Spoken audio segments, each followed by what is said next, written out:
बहुत बहुत बधाइयां महाराज।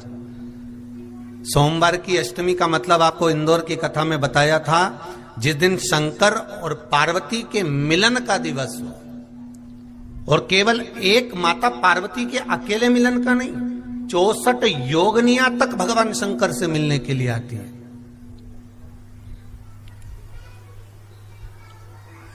64 योगनियां। कहते हैं भगवान के जितने जितने विवाह हुए थे ना, उमा से, सती से, कात्यायनी, कुष्मांडा, चंद्रघंटा, स्कंदा, ये जितने जितने जितने भगवान के विवाह हुए थे, अनेक अनेक उमा आदि आदि जितनी भी भगवान की जो विमंगल विवाह हुए थे, सारी माता पार्वती के जितने अंश हुए हैं, माता पार्वती के जितने स्वरूप हुए हैं, ये सारे स्वरूप, सारे अंश माता पार्वती के। ये सोमवार की अष्टमी के दिन भगवान शंकर के मंदिर में आकर शिवजी के सम्मुख में बैठकर उस जलाधारी के नजदीक में, जहां शंकर जी का शिवलिंग होता है, उस जलाधारी के पास में उस दिन केवल पार्वती जी का हस्त कमल नहीं होता, स्वयं मां जगत जननी अपने कामन रूप में 64 योगनियां और शक्तियां सारी की सारी आकर उस जलाधारी के पास में विराजमान हो जाती हैं, और शंकर जी पे जो जल चढ़ता है वो देवियां ग्रहण कर कर शिव को अपना आनंद सुख प्रदान करती हैं। इसलिए कहते सोमवार की अष्टमी का महत्व बड़ा है, बहुत प्रबल। बाबा की कृपा है, शिव की कृपा से, भगवान शंकर की कृपा से ही सब कुछ आनंद में हो।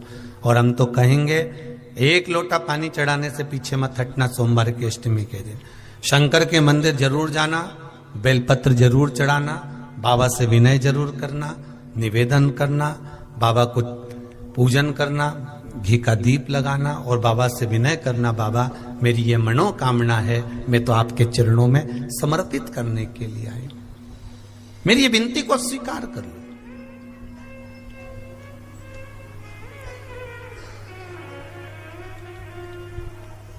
बहुत तकलीफ है और नहीं हो रहा काम, बहुत दिनों से लगे हो, नहीं हो रहा, हरा मूंग ले जाओ। मूंग के दाने तो रहते हैं घर में, केवल 31 मूंग के दाने लेकर जाइए, 31 चावल के दाने लेकर जाइए और 31 ही बेलपत्र लेकर जाइए। जिस दिन सोमवार की अष्टमी हो, कौन से दिन? सोमवार की अष्टमी हो, उस दिन शंकर जी के मंदिर में जाओ, 3 चीज लेकर जाओ, मूंग के दाने, चावल, बेलपत्र। चावल जो 31 लेकर गए हो, अपनी कामना कर कर शंकर जी की देहली पर रख दो, चौखट पर, कहीं पर भी एकांत में उसको रख दिया जाए। मूंग के जो दाने लेकर गए हो 31, वो नंदी के पास में, जो नंदी का पांव ऊंचा रहता है उस पांव के पास रख दीजिए। और जो 31 बेलपत्र लेकर गए हो, वो 31 बेलपत्र अशोक सुंदरी वाली जो जगह है, आपको पहले बताया है कथा में, अशोक सुंदरी जी का स्थान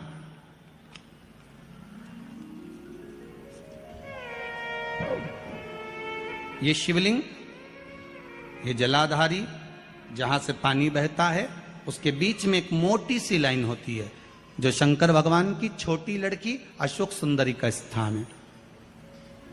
शिव जी के 13 बच्चे हैं, 13 बच्चे में सबसे छोटी लड़की अशोक सुंदरी यहीं पर विराजमान होती है, जहां से पानी नीचे गिरता है। प्रत्येक शिवलिंग के सामने एक मोटी सी लाइन होगी, उस मोटी सी जो लाइन है अशोक सुंदरी, वहां पर जो 31 बेलपत्र लेकर गए हो, अपनी कामना कर कर पीला चंदन, लाल चंदन लगाकर उस पर समर्पित करते जाओ। उसकी डंडी जहां से पानी बहता है उस ओर होना चाहिए। आप निवेदन कर कर देखो, एक सोमवार की अष्टमी पर कर कर देखना, दूसरी सोमवार की अष्टमी आएगी, अपने आप आपका काम हो गया होगा।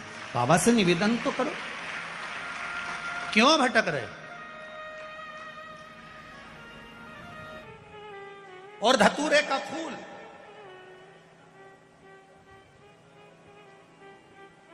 कांटे वाला,